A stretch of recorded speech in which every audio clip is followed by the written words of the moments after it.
جو secretary of state تھے، انہوں نے 1931 میں وائسرائے کو لکھا کہ اس سال تو مندوبین میں پچھلے سال سے بھی زیادہ پھوٹ ہے اور کسی فرقہ وارانہ سمجھوتے کا کوئی امکان نہیں۔ کتاب یہ بھی کہتی ہے کہ انہوں نے ڈاکٹر امبیڈکر کو بھی کانگریس سے الگ دکھانے کی کوشش کی تاکہ ہندوستانیوں کو مزید تقسیم کیا جا سکے۔ مقصد یہ تھا کہ دنیا کو دکھایا جائے کہ یہ لوگ آپس میں ہی متفق نہیں تو حکومت کیسے کریں گے؟ جی، کتاب کا تجزیہ تو یہی ہے۔ یہ تو کافی گہری چالیں لگتی ہیں۔ اچھا، تو اختلافات کو ابھارنے کے ساتھ ساتھ کتاب یہ بھی بتاتی ہے کہ انگریز مسلم لیگی رہنماؤں سے کہہ رہے تھے کہ بھئی صرف مخالفت نہ کرو، کوئی اپنا منصوبہ بھی تو پیش کرو۔ اس پر پاکستان کے حوالے سے کیا مختلف خیالات آ رہے تھے؟ یہ تیسرا موضوع ہے۔ جی، کتاب میں کئی منصوبوں کا ذکر ہے۔ سر سکندر حیات کا اپنا فارمولہ تھا، چودھری رحمت علی کا پاکستان نام اور تصور تھا، علامہ اقبال کا خطبہ الہ آباد تھا۔ حتیٰ کہ سر فیروز خان نون نے بھی 1938 میں لندن میں تجویز دی تھی کہ شمال مغربی ہندوستان کو برما کی طرح الگ پاکستان بنا دیں۔ لیکن جب سیکرٹری آف اسٹیٹ لارڈ زٹلینڈ نے مشکلات بتائیں تو کتاب کے مطابق وہ فوراً پیچھے ہٹ گئے۔ اچھا، اتنے سارے منصوبے تھے، لیکن کتاب خاص منصوبے پر زیادہ زور دیتی ہے نا؟ اور وہ دعویٰ تو بہت ہی سنسنی خیز ہے۔ بالکل، ولی خان کا شاید سب سے بڑا دعویٰ یہی ہے۔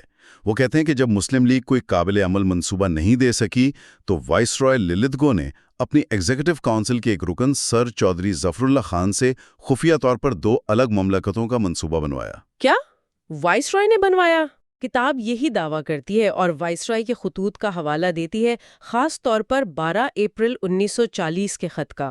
اس میں مبینہ طور پر لکھا ہے کہ یہ منصوبہ خفیہ طور پر لندن بھیجا گیا اور اس کی کاپیاں جناح صاحب اور سر اکبر حیدری کو بھیجیں گے۔ سر اکبر حیدری؟ وہ تو حیدرآباد کے وزیر اعظم تھے۔ جی، شاید مالی معاونت کے امکان کے پیش نظر کتاب کے مطابق ظفر اللہ خان نے یہ شرط رکھی تھی کہ ان کا نام سامنے نہ آئے، لیکن مسلم لیگ چاہے تو اسے اپنا لے۔ تو کیا کتاب یہ کہہ رہی ہے کہ جو قرارداد بعد میں قرارداد پاکستان بنی، اس کا ڈرافٹ وائسرائے نے تیار کروایا تھا؟ جی، ولی خان کے مطابق بنیادی طور پر یہی منصوبہ تھا جسے تھوڑی بہت تبدیلی کے ساتھ مسلم لیگ نے 23 مارچ 1940 کو لاہور میں منظور کر لیا۔ یہ تو تاریخ کی بالکل نئی تشریح ہے۔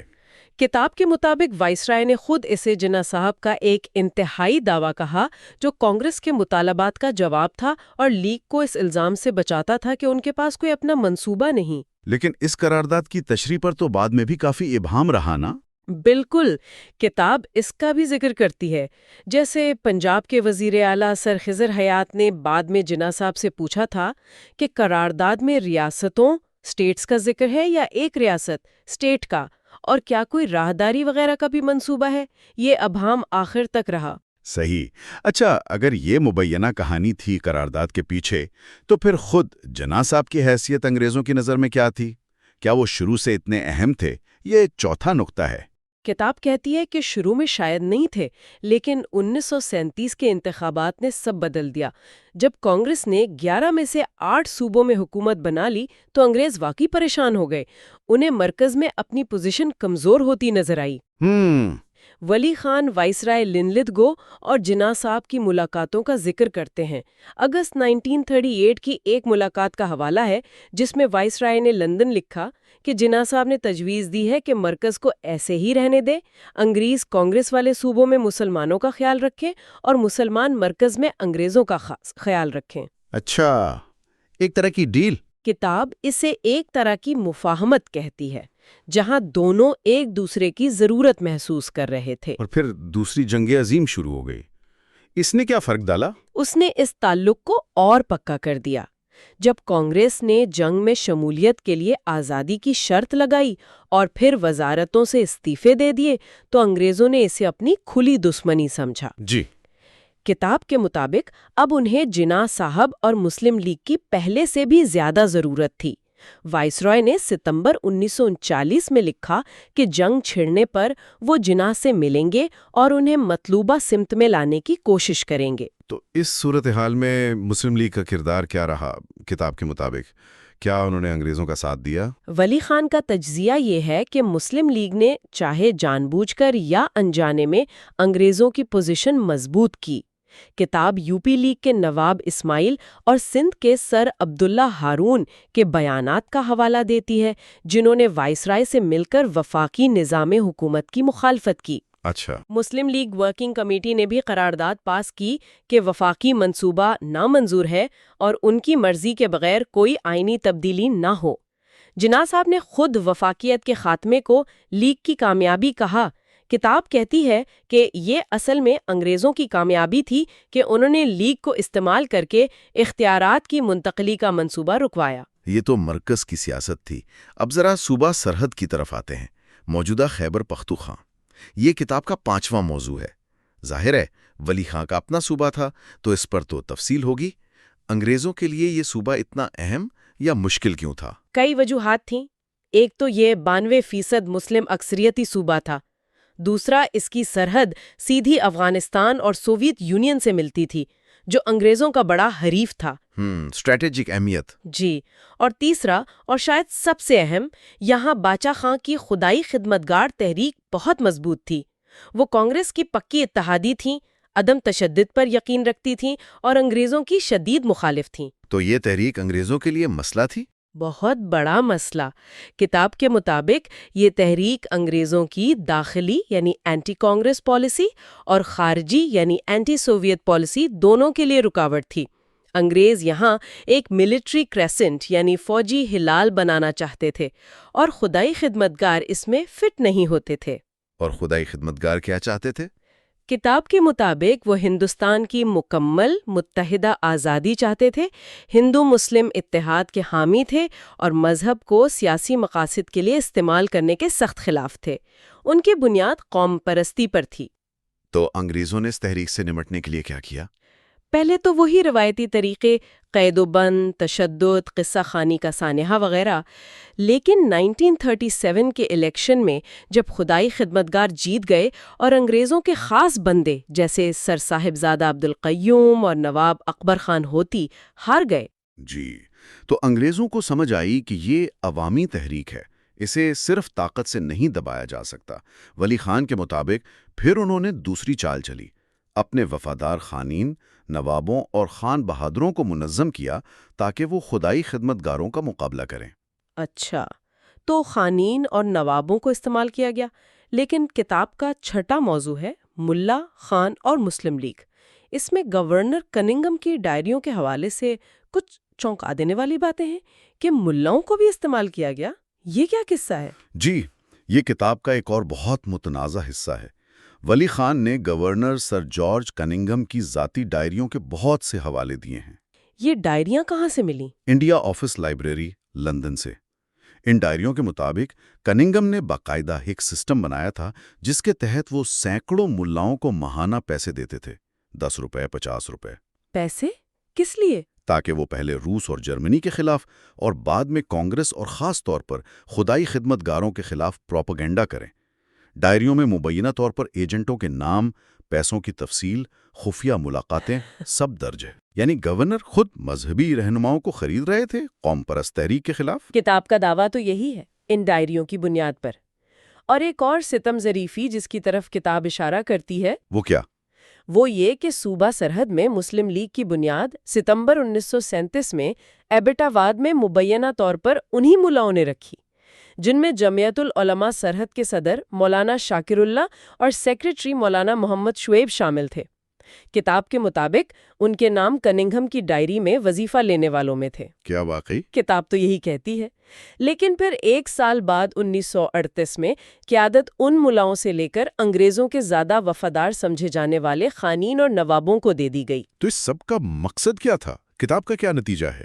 ولی خان کا تجزیہ یہ ہے کہ انگریزوں نے خدائی خدمتگار تحریک کو کمزور کرنے اور مسلم لیگ کو مضبوط کرنے کے لیے ڈبل گیم کھیلا۔ ایک طرف خانین اور نوابوں کو استعمال کیا جو دنیاوی طاقت رکھتے تھے، دوسری طرف مذہب کو استعمال کیا ملاؤں کے ذریعے، تاکہ عوام میں خدائی خدمتگاروں کے خلاف غلط فہمیاں پھیلائی جائیں۔ جی، جو خود کو مسلمان اور پشتون قوم پرست کہتے تھے۔ کتاب قبائلی علاقوں میں بھی اسی طرح مولوں کے استعمال کا ذکر کرتی ہے اور کننگھم کی ڈائریوں کے حوالے سے جمعیت العلماء کے رہنماؤں کی گورنر سے مبینہ ملاقاتوں اور رقم وصولی کا بھی دعویٰ کرتی ہے۔ ولی خان کے نزدیک یہ سب برطانوی مفاد کے لیے تھا۔ تو خلاصہ یہ ہے کہ آج ہم نے حقائق ہیں کہ پہلے 6 ابواب دیکھے۔ کتاب کا مرکزی نقطہ یہ ہے کہ انگریزوں نے تقسیم ہند کے معاملے میں اپنے مفادات کے لیے بہت گہری منصوبہ بندی کی۔ ولی خان کے مطابق انہوں نے فرقہ پرستی کو ہوا دی، مسلم لیگ کو کانگریس کے مقابلے میں کھڑا کیا، پاکستان کے تصور کو استعمال کیا اور کتاب کے متنازع دعوے کے مطابق قرارداد پاکستان کا مسودہ بھی خود بنوایا۔ کتاب یہ بھی کہتی ہے کہ جناح صاحب کی اہمیت بتدریج بڑھی، خاص طور پر کانگریس کے مقابلے کے لیے، اور سرحد جیسے اہم صوبے میں خدائے خدمتگار تحریک کو کچلنے کے لیے گورنر کننگھم نے مبینہ طور پر خانین اور مولاؤں دونوں کو منظم طریقے سے استعمال کیا، جس کے ثبوت وہ اپنے ڈائریوں میں چھوڑ گئے۔ یقیناً یہ کتاب تقسیم ہند کے واقعات کی ایک بہت مختلف اور کچھ لوگوں کے لیے شاید متنازع تصویر پیش کرتی ہے۔ یہ ولی خان کا نقطہ نظر ہے جو تاریخ کے اہم کرداروں کی نیتوں اور بیرونی طاقتوں کے اثر و رسوخ پر بڑے سوالات اٹھاتا ہے۔ یہ نکات یقینی طور پر مزید سوچ بچار اور تحقیق کی دعوت دیتے ہیں، اور ایک بار پھر یہ واضح کرنا ضروری ہے کہ ہم نے کتاب کے موقف کو غیر جانبدارانہ طور پر پیش کرنے کی کوشش کی ہے تاکہ سننے والے۔ پچھلے حصے میں ہم نے خان عبد الولی خان کی کتاب حقائق ہیں کہ پہلے 6 ابواب کا جائزہ لیا تھا۔ آج ہم اسی سلسلے کو آگے بڑھا رہے ہیں اور خاص طور پر 7ویں سے 12ویں باب پر بات کریں گے۔ جی بالکل۔ ہمارا مقصد رہے گا کہ ان ابواب میں جو اہم نکات اور تجزیہ پیش کیا گیا ہے اسے سمجھیں۔ جی ہاں، اور یہ ابواب واقعی بہت اہم ہے۔ تو آج کی گفتگو میں ہم ان ابواب کا آپ کہہ سکتی ہیں ایک گہرائی سے جائزہ لیں گے۔ اس میں دوسری جنگ عظیم کے دوران کانگریس کے خلاف برطانوی حکمت عملی، پھر پاکستان کے تصور پر جو شروع میں الجھن تھی، جی وہ بھی شامل ہے۔ شمال مغربی سرحدی صوبے یعنی آج کا خیبر پختونخوا، اس کی خاص صورتحال، مذہبی شخصیات کا کردار اور مسلم لیگ کو مضبوط کرنے کی جو کوششیں ہوئیں، ان سب کا ذکر آئے گا۔ اور ولی خان صاحب کے مطابق یہ واقعات برصغیر کی تاریخ کے ایک بہت ہی جسے کہتے ہیں فیصلہ کن موڑ کی نشاندہی کرتے ہیں۔ تو آئیے شروع کرتے ہیں پھر باب 7 سے۔ بالکل۔ 7واں باب جو ہے وہ ہمیں سیدھا دوسری جنگ عظیم کے دور میں لے جاتا ہے۔ اگست 1942 میں جب کانگریس نے ہندوستان چھوڑو تحریک کا اعلان کیا۔ ہاں، کوئٹ انڈیا موومنٹ۔ جی، کوئٹ انڈیا موومنٹ۔ تو مصنف بتاتے ہیں کہ برطانیہ حکومت نے کتنی تیزی سے اور کافی سختی سے کانگریس پر اپنا شکنجہ کسا۔ اچھا۔ جب کانگریس نے کہا کہ بھائی ہم جنگ میں ہندوستان کی شمولیت نہیں مانتے، ہمیں مکمل آزادی چاہیے، تو جواب بڑا سخت آیا۔ پوری کی پوری کانگریس ورکنگ کمیٹی کو گرفتار کر لیا گیا۔ فوراً؟ جی فوراً۔ اور پھر تحریک کو کچلنے کے لیے ایک ملک گیر مہم شروع کر دی گئی۔ اور کتاب کے مطابق یہ کوئی ہلکی پھلکی کاروائی نہیں تھی، یہ تو باقاعدہ ایک منظم اور بعض اوقات کافی بے رحمانہ حکمت عملی لگتی ہے۔ جی، ولی خان صاحب نے لکھا ہے کہ جلوسوں پر یہاں تک کہ دیہاتوں میں بھی ہوائی جہازوں سے بمباری کی گئی۔ اوہ، بمباری بھی؟ جی، اور جیلیں تو کانگریسی کارکنوں سے بھر گئیں۔ پھر سیاسی قیدیوں کو کوڑے مارنے جیسی سزائیں بھی دی گئیں، جس کے احکامات بقول مصنف سیدھے وائٹ ہال یعنی لندن سے آ رہے تھے۔ تو وائسرائے لنلتگو کا کیا خیال تھا اس وقت؟ ان کا اندازہ تھا کہ کانگریس کمزور پڑ چکی ہے، اور اس سے پہلے کہ جنگ کے محاذ سے کوئی بری خبر آئے جو مورال کو مزید خراب کرے، بہتر ہے کہ کانگریس کو ابھی قابو کر لیا جائے۔ لیکن یہاں ایک دلچسپ بات سامنے آتی ہے۔ کتاب کہتی ہے کہ انگریزوں کی توقع کے بالکل خلاف ملک بھر میں شدید عوامی رد عمل دیکھنے میں آیا۔ جی، حالانکہ اس کی کوئی خاص تیاری نہیں تھی گئی تھی۔ یہ رد عمل کافی خودرو تھا، اور اس نے برطانوی حکام کو آپ کہہ لیں حیران کر دیا۔ اور وائسرائے لنلتگو کو اس بات پر بھی حیرانی ہوئی کہ ان کی اپنی انٹیلیجنس ایجنسیاں اس تحریک کے پھیلاؤ کا اندازہ کیوں نہیں لگا سکیں۔ بالکل، اور اسی دوران عالمی سطح پر بھی دباؤ بڑھ رہا تھا۔ چین کے رہنما تھے جینگ کائی شک اور امریکی صدر روزویلٹ، انہوں نے چرچل پر زور دیا کہ بھئی ہندوستان میں صورتحال کو سنبھالو۔ لیکن چرچل تو اپنے سخت موقع پر قائم رہے۔ جی وہ تو تھے، لیکن جیسا کہ کتاب میں بتایا گیا ہے، انگریزوں نے یہ محسوس کیا کہ صرف طاقت کا استعمال شاید کافی نہ ہو، انہیں کانگریس کا مقابلہ کرنے کے لیے مقامی اتحادیوں کی ضرورت پڑے گی۔ اچھا، تو یہاں سے پھر ایک نئی حکمت عملی شروع ہوتی ہے۔ جی ہاں، مصنف یہاں ایم این رائے کا ذکر کرتے ہیں۔ کمیونسٹ پارٹی آف انڈیا سے تعلق تھا ان کا، ان پر پابندی لگی ہوئی تھی، تو پیشکش کی گئی کہ آپ پر سے پابندی اٹھا لیتے ہیں بشرطے کہ آپ کانگریس کی مخالفت کریں۔ یعنی بائیں بازو کے گروہوں کو استعمال کرنے کی کوشش۔ بالکل، اور یہ کوشش صرف کمیونسٹوں تک ہی نہیں رہی۔ جو سیکریٹریٹ آف اسٹیٹ برائے ہند تھے ایمری، انہوں نے تو یہ تجویز دی کہ سکھوں میں سکھستان کے مطالبے کو ہوا دی جائے۔ سکھستان؟ جی، تاکہ کانگریس کمزور ہو، لیکن وائسرائے نے یہ تجویز رد کر دی۔ کیوں؟ اس کی کیا وجہ تھی؟ وجہ یہ تھی کہ پنجاب اس وقت یونینسٹ پارٹی کے کنٹرول میں تھا، جو زیادہ تر انگریزوں کی حامی سمجھی جاتی تھی، اور سکھستان والی بات چھیڑنے سے فوج میں سکھوں کی بھرتی پر اثر پڑ سکتا تھا، جو انگریز بالکل نہیں چاہتے تھے۔ اچھا، اسی طرح کتاب میں ذکر ہے کہ شیڈیول کاسٹس یعنی پسماندہ طبقات، ان کو بھی سیاسی طور پر استعمال کرنے کی کوشش کی گئی؟ جی ہاں، لیکن ان کی آبادی پورے ملک میں بکھری ہوئی تھی، تو انہیں ایک الگ سیاسی قوت بنانا ذرا مشکل تھا۔ ایمری نے تو یہاں تک کہہ دیا کہ شاید یہ لوگ اسلام یا عیسائیت قبول کر لیں تو ان کے حقوق کا تحفظ بہتر ہو سکے گا۔ اور ایک اور چال کا بھی ذکر ہے، ہندو مہاسبھا والی۔ جی بالکل، ہندو مہاسبھا کو کہا گیا کہ آپ پاکستان کی مخالفت کریں تاکہ وہ کانگریس کے مقابلے میں کھڑی ہو سکے۔ اس سے ایک تو ہندو مسلم تفریق گہری ہوتی، اور دوسرا امریکہ کو بھی دکھایا جا سکتا تھا کہ دیکھیں جی ہندوستان کا مسئلہ کتنا پیچیدہ ہے، ہم کیا کریں۔ بالکل یہی۔ پھر فروری 1943 میں ایک اہم واقعہ ہوا، گاندھی جی نے جیل میں بھوک ہڑتال شروع کی۔ ہاں، وہ مشہور بھوک ہڑتال۔ جی، اسی دوران کانگریس کی طرف سے مصالحت کی ایک کوشش ہوئی اور محمد علی جناح صاحب کو قومی حکومت بنانے کی پیشکش کی گئی۔ لیکن ولی خان لکھتے ہیں کہ جناح صاحب اور لیاقت علی خان صاحب نے یہ پیشکش قبول نہیں کی۔ کتاب کا نقطہ نظر یہ ہے کہ مسلم لیگ نے عملی طور پر وہ رکاوٹیں قبول کر لیں جو انگریزوں نے کھڑی کی تھی۔ اور ایمری کا وہ تبصرہ بھی ہے کہ ہندوستانی سیاستدان اپنی ناکامیوں کا الزام انگریز حکومت پر ڈال دیتے ہیں۔ جی، وہ بھی کتاب میں نقل کیا گیا ہے۔ یہ صورتحال ہمیں پھر 8ویں باب کی طرف لے جاتی ہے، جس کا عنوان ہے پاکستان پر الجھن۔ جی، گاندھی جی کی بھوک ہڑتال اور وائسرائے کے ایگزیکٹو کونسل سے کچھ غیر مسلم اراکین کے استعفوں کے بعد جو خلا پیدا ہوا، اسے پر کرنے کے لیے وائسرائے نے نئے مسلم اراکین کو کونسل میں شامل کیا۔ ظاہر ہے ان سے وفاداری کی توقع تھی۔ اور اسی دوران پنجاب میں ایک اہم تبدیلی آئی، سر سکندر حیات والی۔ جی، وزیر اعلیٰ سر سکندر حیات خان کی وفات ہو گئی۔ ان کے جانشین بنے خضر حیات ٹوانا۔ انہوں نے جناح صاحب سے پاکستان کے تصور کی وضاحت مانگی۔ اچھا، کیا وضاحت مانگی؟ خاص طور پر یہ پوچھا کہ جو لاہور قرارداد تھی اس میں ریاستوں یعنی سٹیٹس کا لفظ ہے یا ریاست یعنی سٹیٹ کا، اور یہ جو ایک راہداری کوریڈور کی بات ہو رہی تھی اس کا کیا معاملہ ہے؟ تو ولی خان کا کیا تجزیہ ہے اس پر؟ ولی خان صاحب کا مرکزی استدلال یہ ہے کہ پاکستان کے تصور کو جان بوجھ کر مبہم رکھا گیا اور یہ برطانوی مفاد میں تھا۔ کیسے؟ ان کے مطابق اس ابہام سے ایک غیر یقینی اور خوف کی فضا بنتی تھی جو ہندو مسلم اتحاد کو مشکل بناتی۔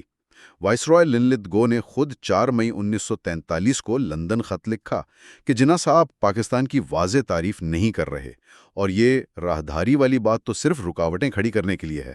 اور ایمری نے بھی کچھ ایسا ہی لکھا؟ جی، ایمری نے 6 مئی 1943 کو لکھا کہ پاکستان کے عملی نفاذ کے خلاف دلائل بہت مضبوط ہیں، یعنی وہ خود بھی اس کے قابل عمل ہونے پر شک کا اظہار کر رہے تھے۔ ایک اور بات جو اس باب میں ہے وہ گاندھی جی کے خط والی ہے۔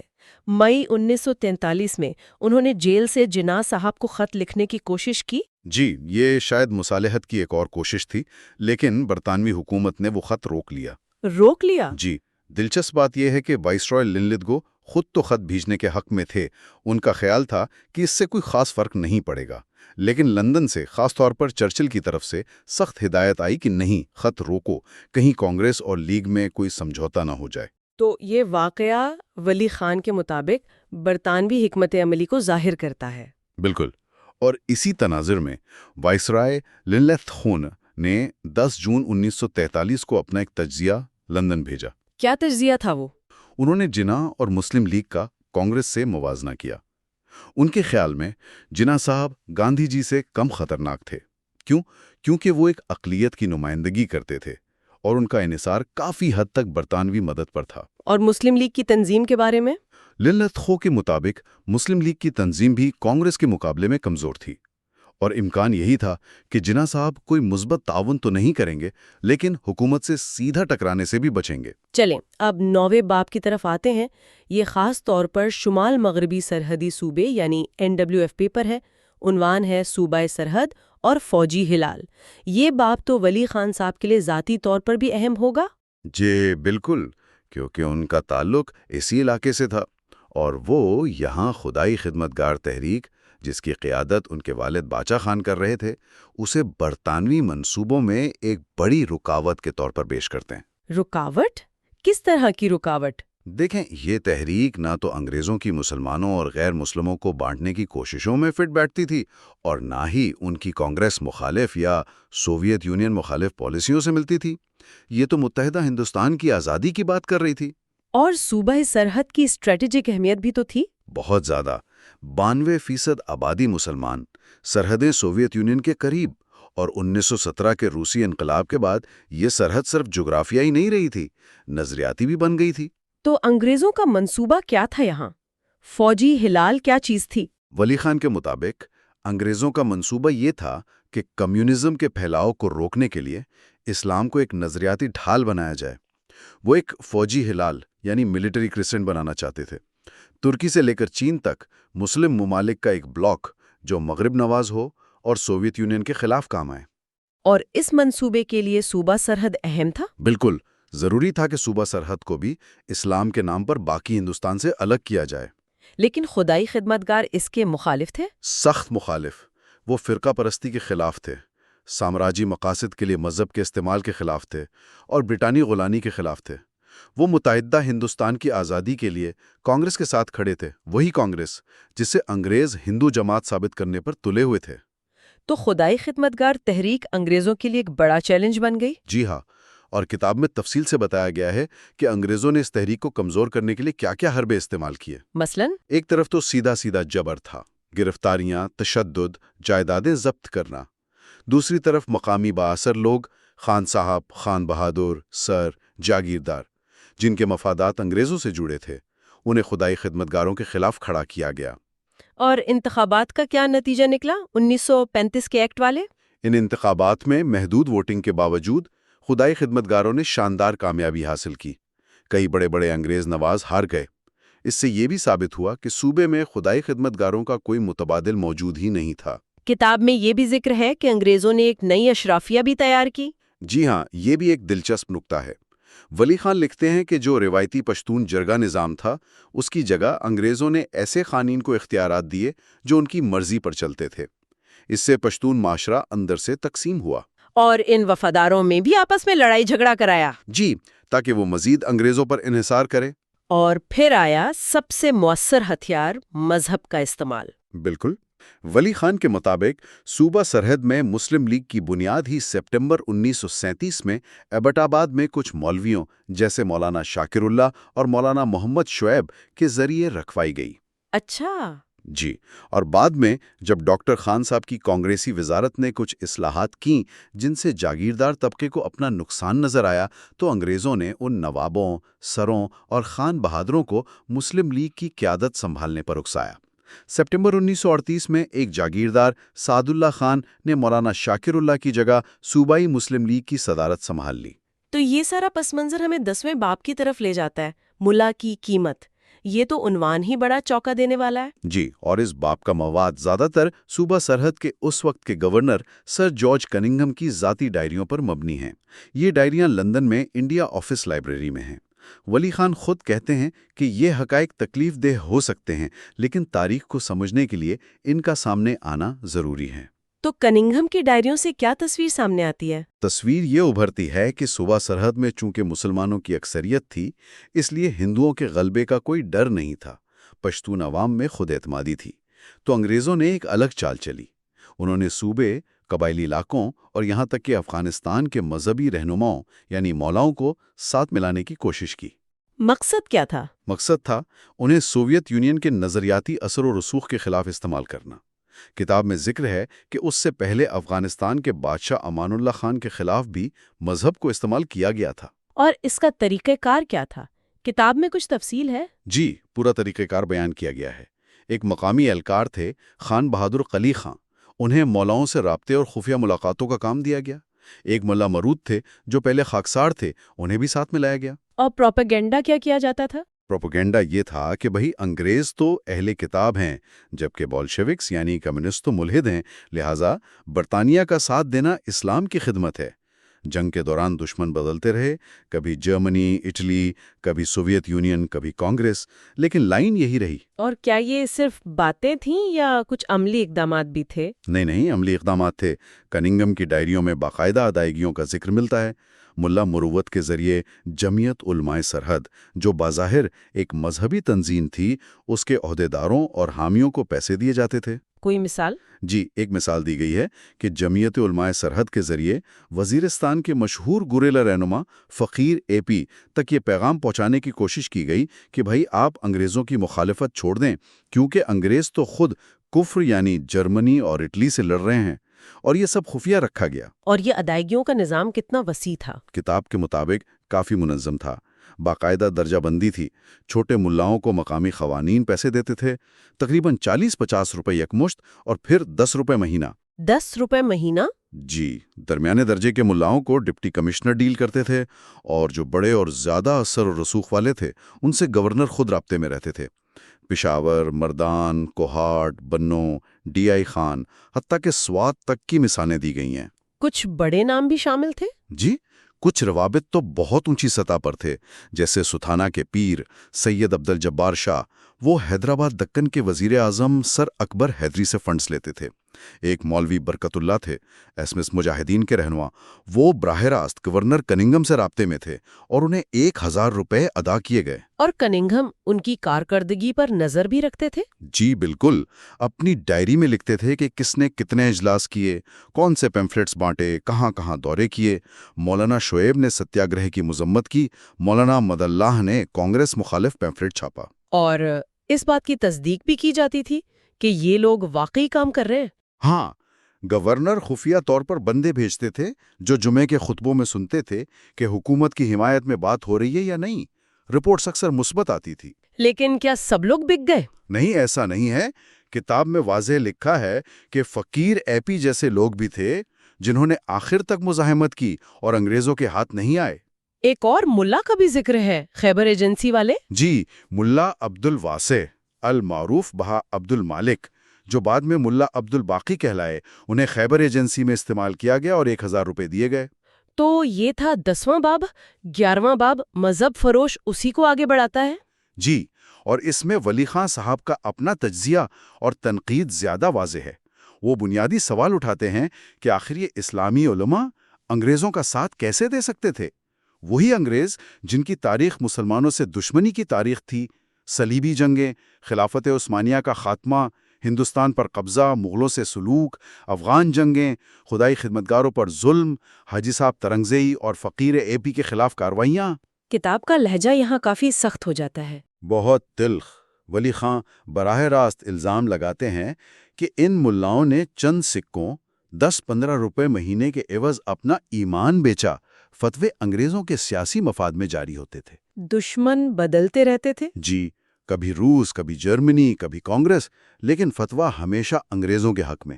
اور سب سے تکلیف دہ بات ولی خان کے مطابق یہ تھی کہ ان ملاؤں کو خود مسلمان آزادی پسندوں یعنی خدائی خدمتگاروں کے خلاف استعمال کیا گیا۔ یعنی اسلام کے نام پر کافر انگریزوں کی حمایت ان مسلمانوں کے خلاف جو آزادی مانگ رہے تھے؟ بالکل۔ کننگھم کی ڈائریوں سے مزید مثالیں دی گئی ہیں۔ جون جولائی 1942 میں جمعیت علماء سرحد کے دورے ہوئے۔ مقصد تھا محور طاقتوں کے خلاف پروپیگنڈا، جسے اسلامی رنگ دیا گیا۔ اور ساتھ ہی کانگریس کے خلاف بھی؟ جی، پاکستان کے موضوع کو استعمال کرتے ہوئے۔ پھر جولائی اگست 1942 میں ہندوستان چھوڑو تحریک کے دوران کانگریس مخالف کام میں اور تیزی آ گئی۔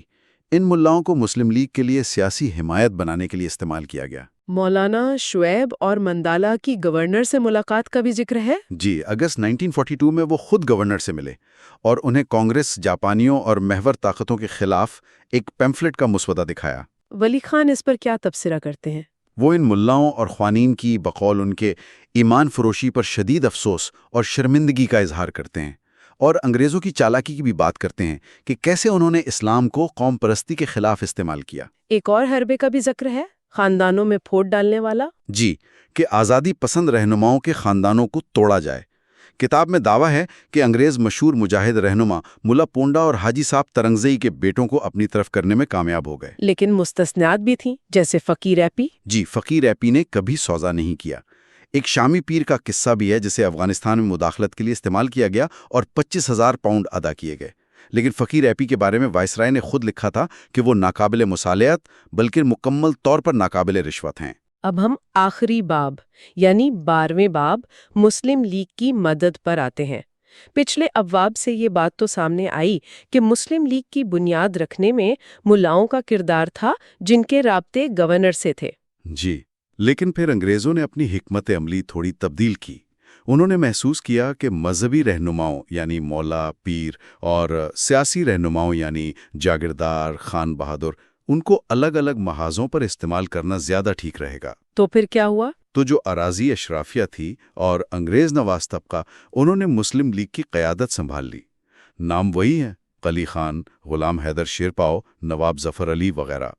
کچھ پیر براہ راست لیگ میں آ گئے، جیسے پیر آف مانکی شریف، پیر ذخوری شریف۔ کچھ دوسرے مذہبی پلیٹ فارم سے ہی لیگ کے لیے کام کرتے رہے۔ ملاؤں کا کیا فائدہ تھا پھر؟ ان کا ایک خاص فائدہ یہ تھا کہ وہ قبائلی علاقوں میں بھی کام کر سکتے تھے، جہاں باقاعدہ سیاسی سرگرمیوں پر تو پابندی تھی۔ کننگھم کی کوئی رپورٹ اس بارے میں؟ کہ یوسف زئی علاقے کے ملاؤں کو پروپیگنڈے کے ذریعے پہلے روس جرمن مخالف، پھر جاپانی مخالف اور آخر میں ہندو کانگریس مخالف بنا دیا گیا۔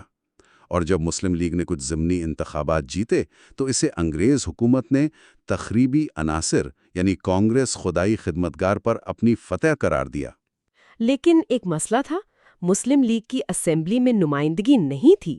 بالکل، ہندوستان چھوڑو تحریک کے دوران خدائی خدمتگار وزارت نے استعفیٰ دے دیا تھا اور گورنر راج لگ گیا تھا۔ مسلم لیگ کا کوئی رکن اسمبلی میں نہیں تھا۔ جناح صاحب نے 1940 میں وائسرائے سے پوچھا بھی تھا کہ کیا کوئی نئی وزارت بن سکتی ہے۔ جواب کیا ملا تھا؟ جواب ملا تھا کہ مسلم لیگ اکیلے نہیں بنا سکتی، گورنر کی مدد چاہیے۔ جناح صاحب نے زور دیا تھا کہ کانگریس کو سبق سکھانے کے لیے ایک غیر کانگریسی وزارت بنانا ضروری ہے۔ تو یہاں برطانوی حکومت اور مسلم لیگ کا مقصد ایک ہو گیا؟ جی، مقصد مشترک نظر آتا ہے۔ مسلم لیگ کو مسلمانوں کی واحد نمائندہ جماعت ثابت کرنا اور کانگریس کو صرف ہندوؤں کی جماعت بنا کر پیش کرنا۔ صوبہ سرحد میں خدائی خدمتگاروں کی موجودگی اس نظریے کی نفی کرتی تھی، اس لیے وہاں لیگ کی حکومت بنوانا اہم تھا۔ سکندر مرزا کا کردار یہاں اہم ہو جاتا ہے۔ جی، کتاب میں ان کی آپ بیتی سے اقتباس ہے۔ وہ اس وقت پشاور کے ڈپٹی کمشنر تھے۔ ستمبر 1942 میں جناح صاحب ان سے ملے اور صوبہ سرحد میں مسلم لیگ کی وزارت بنوانے میں مدد مانگی۔ حالانکہ لیگ کی حالت کمزور تھی، بہت کمزور، اور مقامی رہنما سردار اورنگزیب خان کی ساکھ بھی اچھی نہیں تھی، لیکن جناح صاحب نے اسے مسلمانوں کا فرض قرار دیا۔ اور گورنر کننگھم بھی یہی چاہتے تھے۔ جی، انہوں نے سکندر مرزا کو کہا کہ حکومت ہند چاہتی ہے کہ صوبے میں جلد وزارت بنے تاکہ دنیا کو پیغام جائے کہ یہ صوبہ کانگریس کے ساتھ نہیں۔ موقع بھی تھا کیونکہ خدائی خدمتگار MLAs جیلوں میں تھے۔ تو وزارت کیسی بنی؟ اورنگزیب خان کو کہا گیا۔ جی، گورنر نے اورنگزیب خان کو کہا۔ سکندر مرزا خود اس سے خوش نہیں تھے۔ وہ سردار عبدالرب نشتر کو بہتر سمجھتے تھے، جو اس وقت احرار پارٹی میں تھے، یعنی مسلم لیگ مخالف۔ تو پھر نشتر صاحب کیسے مانے؟ سکندر مرزا لکھتے ہیں کہ انہوں نے نشتر صاحب سے رابطہ کیا اور انہیں اسلام کے نام پر مسلم لیگ میں شامل ہونے اور وزارت قبول کرنے پر آمادہ کیا۔ نشتر صاحب مان گئے، لیگ میں شامل ہوئے اور وزیر بن گئے۔ اس طرح اورنگزیب خان کی قیادت میں وزارت بن گئی۔ اور یہ وزارت کیسی رہی؟ سکندر مرزا لکھتے ہیں کہ اورنگزیب خان بہت تابعدار تھے۔ کننگھم نے بھی اپنی ڈائری میں انہیں انتہائی فرما بردار لکھا، جو مشورہ دینے کے بجائے ہمیشہ مشورہ مانگتے تھے۔ وہ جانتے تھے کہ ان کا وجود انگریزوں کی مدد پر ہے۔ لیکن یہ کامیاب نہیں ہوئی، اندرونی اختلافات تھے۔ جی، اورنگزیب خان اور صوبائی لیگ کے صدر سعد اللہ خان میں کشیدگی تھی۔ گورنر خود ان جھگڑوں سے پریشان تھے۔ کننگھم نے مئی 1944 میں لکھا کہ لیگ انتظامیہ کی ساکھ ووٹ خریدنے کی وجہ سے کیچڑ جیسی ہو گئی ہے۔ اور آخرکار یہ وزارت گر گئی۔ جی، گورنر نے 1944 کا خزاں اجلاس ملتوی کر دیا۔ بہار 1945 میں جب اجلاس ہوا تو کانگریس نے عدم اعتماد کی تحریک پیش کی اور وزارت ہار گئی۔ دلچسپ بات یہ کہ سعد اللہ خان نے بھی وزارت کے خلاف ووٹ دیا۔ اس ناکامی کے بعد انگریزوں نے کیا کیا؟ ولی خان کے مطابق چونکہ مسلم لیگ وزارت نے پارٹی کو بدنام کر دیا تھا تو انگریزوں نے براہ راست اپنے افسران کے ذریعے لیگ کی حمایت جاری رکھی۔ لیکن 1946 کے الیکشن میں کیا ہوا؟ 1946 کے الیکشن میں کانگریس نے پھر واضح اکثریت لے لی، یہاں تک کہ مسلمانوں کی مخصوص نشستیں بھی زیادہ تر جیت لیں۔ مسلم لیگ صرف ہزارہ ڈویژن میں کامیاب رہی۔ باوجود اس کے کہ افسران حمایت کر رہے تھے؟ جی، کتاب میں کئی مثالیں ہیں کہ افسران نے کھلم کھلا حمایت کی۔ بنو کے ڈی سی کا ووٹروں سے دوپٹہ مانگنا جو لیگ کو ووٹ دینے کا اشارہ تھا۔ شاہی ریاستوں سے پیسہ آیا، مولاؤں خان بہادروں نے زور لگایا، پاکستان اور اسلام مقابلہ کفر کا نعرہ لگا، لیکن عوام نے مسلم لیگ کو رد کر دیا۔ اس صورتحال نے انگریزوں کو کیا سوچنے پر مجبور کیا؟ ولی خان کے مطابق انگریز اس نتیجے پر پہنچے کہ آئینی اور انتخابی طریقوں سے مسلم لیگ کو صوبہ سرحد میں کامیاب کرانا ممکن نہیں، اب انہیں دوسرے طریقوں پر غور کرنا تھا۔ اور اسی دوران تبدیلیاں بھی ہوئیں۔ جی، انتخابات کے بعد ڈاکٹر خان صاحب نے دوبارہ وزارت بنائی۔ ان کے پاس 33 حمایتی تھے، لیگ کے پاس صرف 17، اور گورنر کننگم کو ہٹا کر سر اولف کیرو کو بھیج دیا گیا، جو ایک نئی حکمت عملی کا اشارہ تھا۔ تو یہ تھے ان 6 ابواب کے اہم نکات جیسا کہ ولی خان صاحب نے اپنی کتاب میں پیش کیے ہیں۔ واقعی ایک بہت ہی پیچیدہ اور آپ کہہ سکتی ہیں متنازعہ دور کی تصویر کشی ہے۔ بالکل۔ آج کی گفتگو میں ہم نے خان عبد الولی خان کی کتاب حقائق ہیں کہ 7ویں سے 12ویں ابواب کا ایک طرح سے جائزہ لیا۔ مصنف کے مطابق ان ابواب میں دوسری جنگ عظیم کے دوران کانگریس کو کمزور کرنے کی برطانوی کوششیں نظر آتی ہیں۔ جی، پاکستان کے تصور کے بارے میں جو شروع میں ابہام تھا اس کا ذکر ہے۔ صوبائی سرحد کی جو خاص سیاسی صورتحال تھی، وہاں مذہبی رہنماؤں اور مقامی اشرافیہ کو کیسے سیاسی طور پر استعمال کیا گیا۔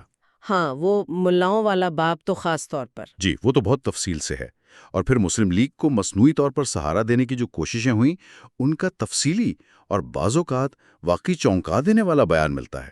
مصنف کا مرکزی نقطہ نظر کیا ہے ان سب میں؟ ان کا مرکزی نقطہ نظر یہی ہے کہ برطانوی سامراجی مفادات کو حاصل کرنے کے لیے کس طرح مقامی وفادار عناصر اور مذہبی جذبات کو استعمال کیا گیا۔ مقصد کیا تھا؟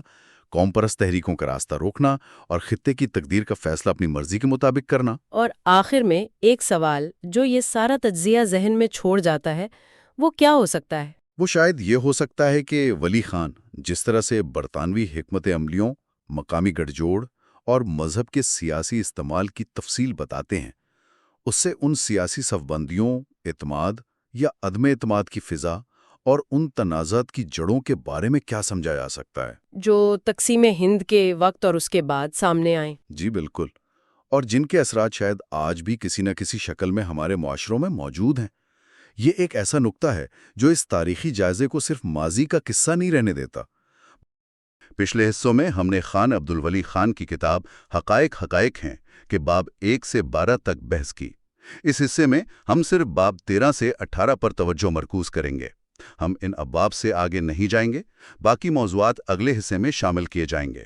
آج ہم خان عبد الولی خان کی کتاب حقائق ہیں کہ ابواب 13 سے 18 کا آپ کہہ لیں گہرائی سے جائزہ لے رہے ہیں۔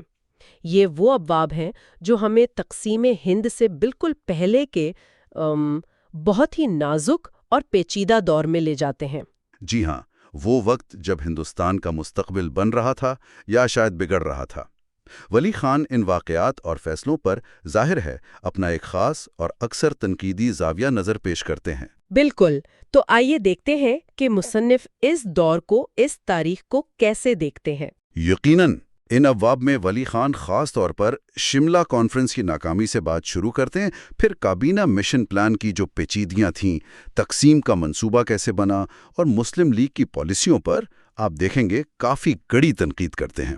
اچھا، کتاب کا ایک مرکزی نقطہ یہ لگتا ہے کہ جو واقعات ہمیں سطح پر نظر آتے ہیں ان کے نیچے اصل میں برطانوی سامراجی حکمت عملی چل رہی تھی، اور مسلم لیگ کی قیادت کے کردار پر بھی وہ کافی سوالات اٹھاتے ہیں۔ تو باب 13 شملہ کانفرنس سے شروع کرتے ہیں۔ جنگ عظیم دوم ختم ہوئی اور ہندوستان کے سیاسی مستقبل کا حل ڈھونڈنے کی کوششیں شروع ہوئیں۔ تو یہ شملہ کانفرنس کتاب کے مطابق کیوں ناکام ہوئی؟ ذمہ دار کون تھا؟ دیکھیں، کتاب کے مطابق وائسرائے لارڈ ویول نے ایک تجویز پیش کی، ایک مرکزی ایگزیکٹو کونسل بنانے کی۔ اچھا. جس میں ہندوؤں اور مسلمانوں کی نمائندگی برابر ہونی تھی. لیکن اصل مسئلہ کھڑا ہوا مسٹر جناح کے اصرار پر. ان کا کہنا تھا کہ کونسل میں جتنی بھی مسلم نشستیں ہیں ان پر نامزدگی کا حق صرف اور صرف مسلم لیگ کو ہے. اچھا، صرف لیگ کو؟ جی.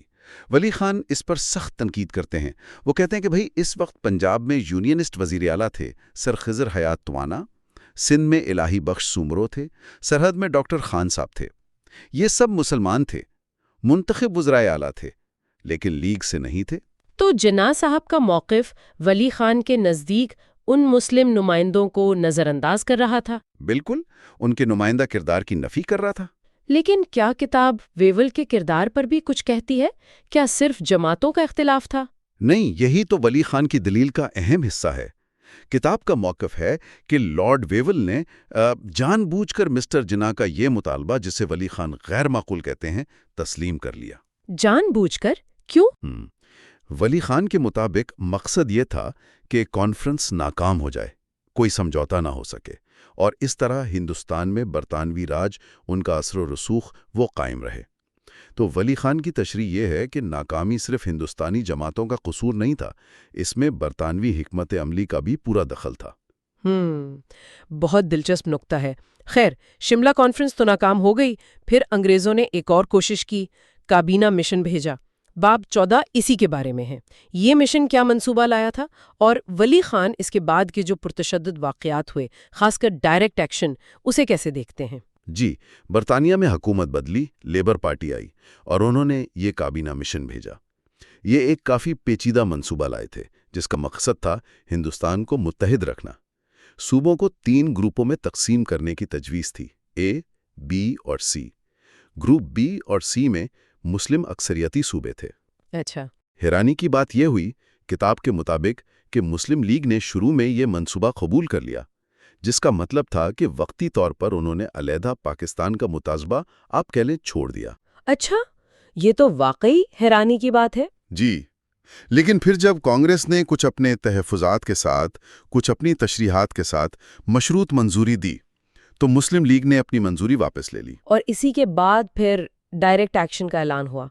کتاب اس کے بارے میں کیا کہتی ہے، خاص کر جو کلکتہ میں ہوا؟ جی ہاں، لیگ نے منصوبہ مسترد کیا اور ڈائریکٹ ایکشن ڈے منایا.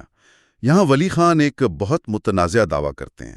وہ کہتے ہیں کہ یہ ایکشن اصل میں انگریز سرکار کے خلاف نہیں تھا، بلکہ کانگریس اور ہندوؤں کے خلاف تھا. اور ان کے متعلق اس کا نتیجہ نکلا کلکتہ کے ہولناک فسادات کی شکل میں. ہزاروں لوگ مارے گئے. کتاب ان فسادات کی ذمہ داری بالکل واضح طور پر مسلم لیگ کی قیادت پر اور بنگال کی اس وقت کی مسلم لیگ حکومت پر ڈالتی ہے، جس کے سربراہ سہروردی صاحب تھے. یعنی کتاب براہ راست ذمہ داری عائد کر رہی ہے. اس کے بعد پھر عبوری حکومت بنی. لیگ شروع میں شامل نہیں ہوئی، بعد میں ہوئی. ولی خان کا پھر وہی موقف ہے کہ اس پورے عرصے میں وائسرائے ویول جو تھے وہ لیگ کی حمایت کرتے رہے. یہ کتاب میں بار بار آتا ہے کہ انگریز حکام کا جھکاؤ لیگ کی طرف تھا. اچھا، تو عبوری حکومت میں لیگ آ تو گئی، لیکن کتاب باب 15 میں ایک اور آپ کہہ لیں سنسنی خیز دعویٰ کرتی ہے کہ وائس رائے ویول کا اپنا ایک خفیہ منصوبہ چل رہا تھا، بریک ڈاؤن پلان. یہ کیا تھا، اور ولی خان کے مطابق اس کا مقصد کیا تھا؟ جی، ولی خان کے مطابق ویول تو پکے تھے کہ ہندوستان تقسیم ہونا ہے، چاہے عبوری حکومت کام کر رہی تھی یا نہیں. ان کا یہ بریک ڈاؤن پلان تھا، مطلب ایک خفیہ منصوبہ کہ اگر کانگریس کے ساتھ بات چیت بالکل ہی ناکام ہو جائے تو کیا کرنا ہے. تو کیا کرنا تھا؟ منصوبہ یہ تھا کہ جو کانگریسی اکثریت والے صوبے ہیں، یعنی ہندوستان، وہ کانگریس کو دے دیے جائیں، اور انگریز اپنی فوج، اپنے افسر، ان کے خاندان، ان سب کو لے کر مسلم اکثریتی صوبوں میں، یعنی جو مجوزہ پاکستان تھا، وہاں منتقل ہو جائیں. اچھا، یہ تو بڑی عجیب بات ہے. مقصد کیا تھا اس کا؟ ولی خان اس کا تجزیہ کرتے ہوئے کہتے ہیں کہ اصل مقصد تھا مستقبل کے ہندوستان کو دفاعی طور پر کمزور کرنا، اور جو مسلم اکثریتی علاقے ہیں انہیں برطانیہ اپنے اسٹریٹجک مفادات کے لیے محفوظ کر لے، خاص کر سوویت یونین کے خلاف ایک فوجی ہلال یعنی ملٹری کریسنٹ بنانا. فوجی ہلال مطلب مسلم علاقوں کی ایک پٹی؟ جی، ایک ایسی زنجیر مسلم علاقوں کی جو مستقبل میں سوویت یونین کے خلاف ایک دفاعی لائن کا کام دے. یہ ولی خان کا تجزیہ ہے. یہ تو تقسیم کے پیچھے بالکل ہی مختلف محرکات لگ رہے ہیں. فوجی اور اسٹریٹجک، کیا کتاب اس دعوے کی کوئی بنیاد بتاتی ہے؟ کتاب کہتی ہے کہ ویول نے اس منصوبے پر مسلم لیگ کی قیادت سے رابطہ کیا، سر فیروز خان نون کے ذریعے، اور لیگ کو یہ منصوبہ قابل قبول لگا۔ اچھا۔ ہاں، لیکن لندن میں جو حکومت بیٹھی تھی انہوں نے اسے منظور نہیں کیا۔ ولی خان کہتے ہیں کہ ویول پھر بھی باز نہیں آئے۔ انہوں نے دستور ساز اسمبلی کا اجلاس ملتوی کروایا، رہنماؤں کو لندن بلایا تاکہ کسی طرح اپنا منصوبہ منظور کروا لے۔ تو یہ تجزیہ اہم اس لیے ہے کہ یہ تقسیم کے پیچھے برطانوی فوجی اور اسٹریٹیجک اینگل کو سامنے لاتا ہے، جو عام طور پر صرف سیاسی یا مذہبی بحثوں میں گم ہو جاتا ہے۔ صحیح، تو ویول کا منصوبہ تو کامیاب نہیں ہوا، لیکن تقسیم کا امکان تو بڑھتا جا رہا تھا۔ باب 16 میں پھر کتاب کا فوکس پنجاب اور سرحد پر آ جاتا ہے۔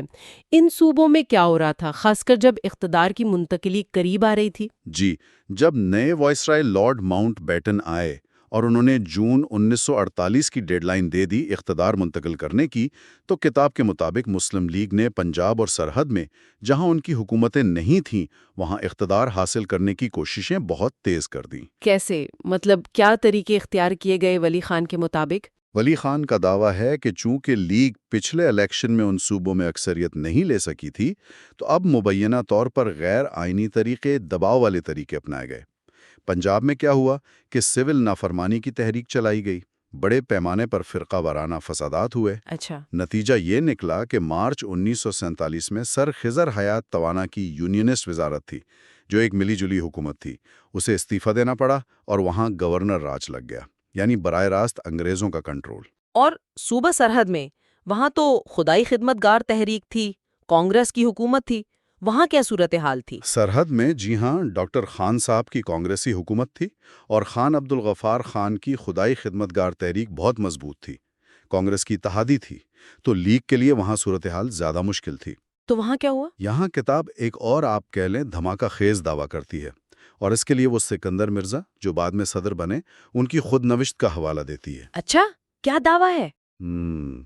دعویٰ یہ ہے کہ فروری 1947 میں مسٹر جناح نے سکندر مرزا کو بلایا اور کہا کہ پاکستان بنوانے کے لیے قبائلی علاقوں میں انگریزوں کے خلاف جہاد شروع کر دیا جائے تاکہ ان پر دباؤ کرے۔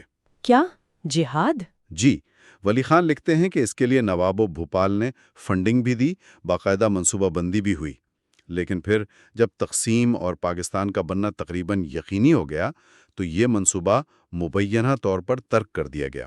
ظاہر ہے یہ الزامات بہت سنگین اور متنازع ہیں۔ یقیناً، یعنی ولی خان کے مطابق جہاں انتخابات سے بات نہیں بنی وہاں دوسرے راستے اختیار کیے گئے۔ خیر، اب آتے ہیں باب 17 پر۔ لارڈ ماؤنٹ بیٹن آ گئے اور تقسیم کا منصوبہ فائنل ہو رہا ہے۔ ولی خان ماؤنٹ بیٹن کی حکمت عملی اور اس تیز رفتار عمل کو کیسے دیکھتے ہیں؟ کتاب بتاتی ہے کہ ماؤنٹ بیٹن نے آتے ہی بہت تیزی سے کام شروع کیا، سب بڑے لیڈروں سے ملے۔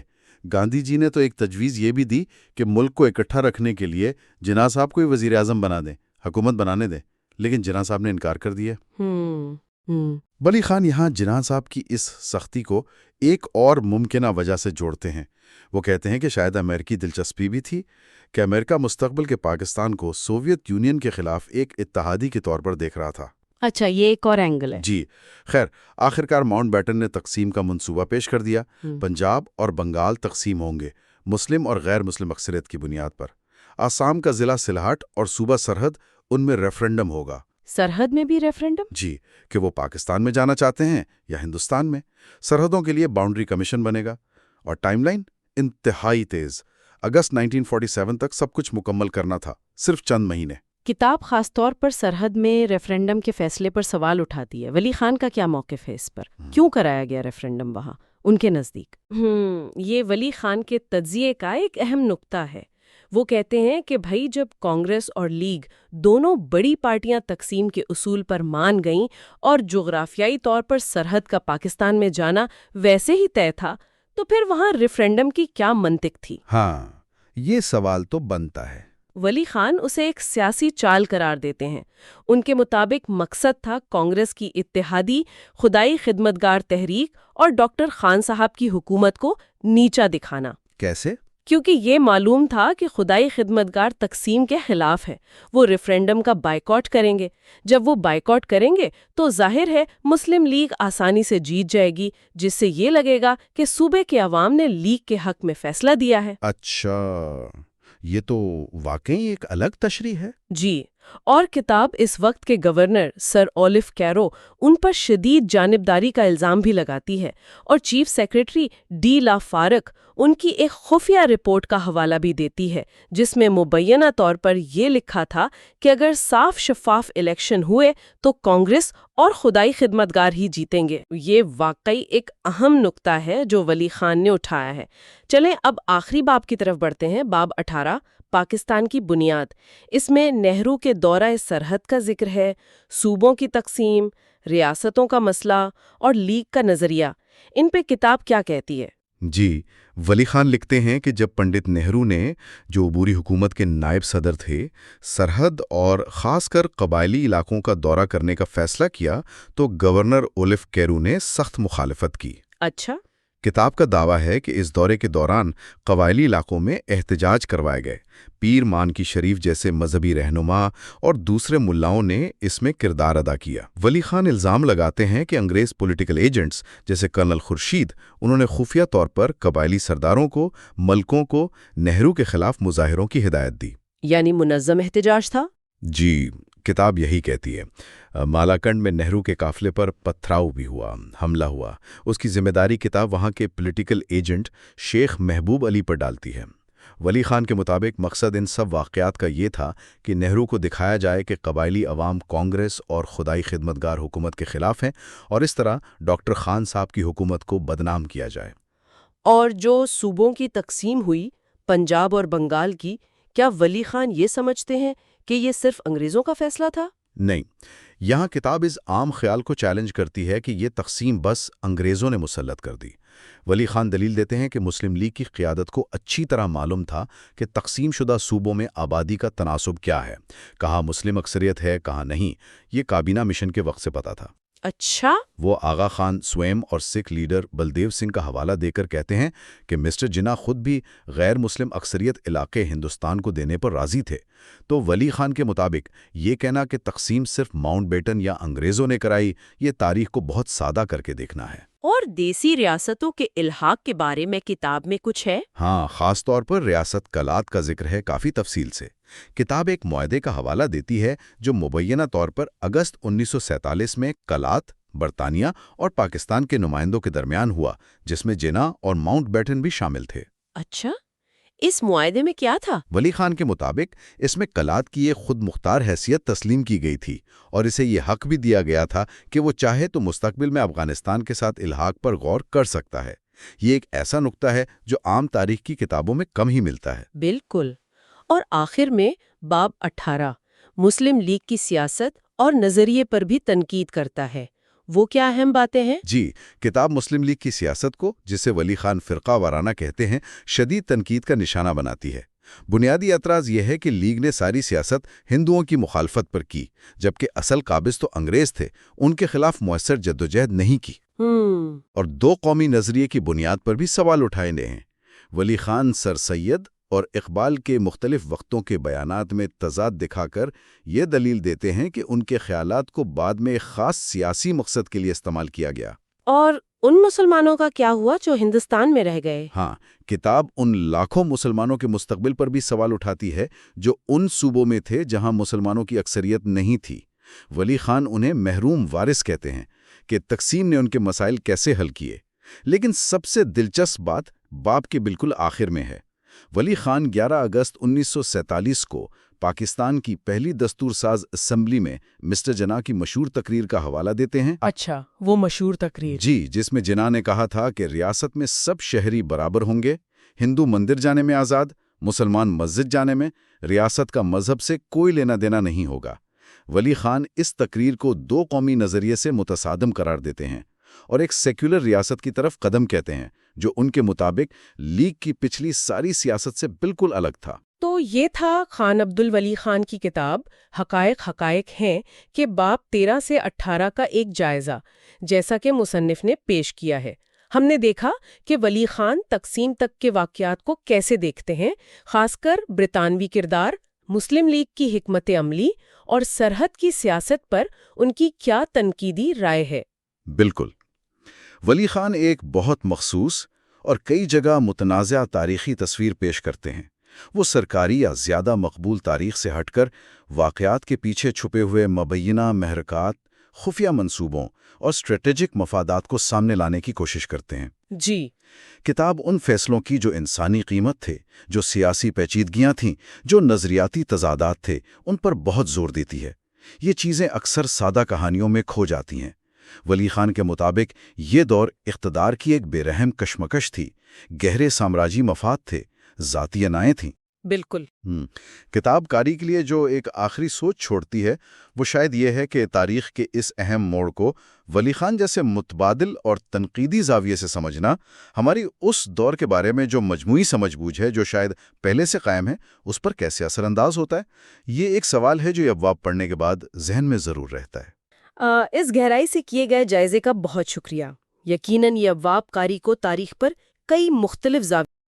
پچھلے حصوں میں ہم نے خان عبدالولی خان کی کتاب حقائق ہے کہ پہلے 18 ابواب کا احاطہ کیا تھا۔ جی ہاں، اس آخری حصے میں ہم صرف 19ویں باب سے کتاب کے آخری باب تک توجہ مرکوز کریں گے۔ ٹھیک ہے۔ ہم اس حد تک آگے نہیں جائیں گے کیونکہ یہ ویڈیو صرف ان ابواب تک محدود ہے۔ آج ہم خان عبدالولی خان کی کتاب حقائق ہیں کہ آخری ابواب کا ایک گہرائی سے جائزہ لے رہے ہیں۔ جی، یہ وہ حصہ ہے جہاں مصنف تقسیم کے فوراً بعد کے کافی پرتلاطم واقعات، نئی ریاست پاکستان کے اندرونی تضادات اور تاریخ پر اپنے تنقیدی تجزیے پیش کرتے ہیں۔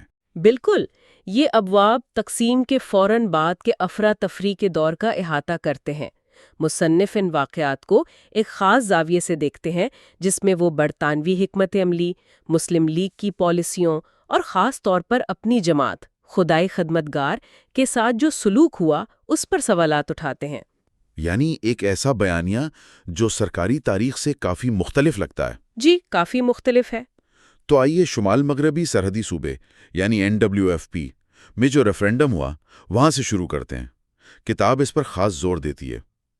تقسیم پر تو کانگریس اور لیگ دونوں متفق ہو چکے تھے، ہے نا؟ پھر NWFP میں الگ سے ریفرینڈم کی ضرورت کیوں پڑی مصنف کے مطابق؟ دیکھیں، مصنف کا استدلال یہ ہے کہ یہ برطانوی اور مسلم لیگ کی آپ کہہ لیں ایک مشترکہ حکمت عملی تھی۔ اچھا، مقصد یہ نہیں تھا کہ عوام کی رائے معلوم کی جائے، بلکہ ایک تأثر قائم کرنا تھا کہ پاکستان صرف مسلم لیگ کے مطالبے پر بنا، اور NWFP کی جو اکثریتی جماعت تھی خدای خدمتگار، جو کانگریس کی اتحادی تھی، وہ اس کی مخالف تھی۔ چونکہ صوبائی اسمبلی میں خدای خدمتکاروں کی اپنی حکومت تھی تو اسمبلی سے فیصلہ کروانے کی بجائے ریفرینڈم کا راستہ اپنایا گیا تاکہ یہ نہ کہا جا سکے کہ انہوں نے پاکستان کی حمایت کی۔ تو مصنف کے نزدیک یہ ایک سیاسی چال تھی۔ اچھا، تو یہ جمہوری عمل سے زیادہ ایک سیاسی داو پیچ تھا تاکہ ایک خاص قسم کا بیانیہ بنایا جا سکے۔ جی، مصنف تو یہی کہتے ہیں۔ خدائی خدمتگاروں نے اس پر کیا رد عمل ظاہر کیا پھر؟ انہوں نے اعتراض کیا۔ ان کا کہنا تھا کہ جب کانگریس، جو ان کی اتحادی جماعت ہے، پہلے ہی NWFP کو پاکستان کا حصہ مان چکی ہے تو پھر یہ ریفرینڈم تو بے معنی ہے۔ صحیح۔ یہ صرف صوبے میں کشیدگی پیدا کرے گا۔ انہوں نے یہ بھی مطالبہ کیا کہ اگر ریفرینڈم کرانا ہی ہے تو اس میں تیسرا آپشن بھی شامل کیا جائے، یعنی آزاد پختونستان کا۔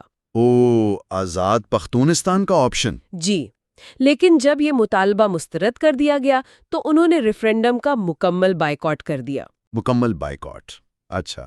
اور پھر اس ریفرینڈم کے نتائج، خاص طور پر جو دھاندلی کے الزامات ہیں، ان کے حوالے سے کتاب میں کیا تفصیلات ملتی ہیں؟ کتاب میں دھاندلی کے کافی سنگین الزامات کا ذکر ہے۔ مصنف لکھتے ہیں کہ بائیکاٹ کے باوجود مسلم لیگ نے نتائج کو اپنے حق میں کرنے کے لیے ہر ممکن کوشش کی۔ باہر سے لوگ لائے گئے۔ ایک مثال وہ دیتے ہیں ہزارہ کے ایک پولنگ سٹیشن کی، جہاں ڈالے گئے ووٹ رجسٹرڈ ووٹروں کی تعداد سے بھی زیادہ تھے۔ اچھا، یہ کیسے ممکن ہے؟ جی، یہی سوال مصنف بھی اٹھاتے ہیں۔ پھر ایک مسلم لیگی خاتون کارکن کا حوالہ دیا گیا ہے جنہوں نے مبینہ طور پر خود اعتراف کیا کہ انہوں نے 51 ووٹ ڈالے۔ 51 ووٹ ایک ہی شخص نے؟ جی، کتاب میں یہ درج ہے۔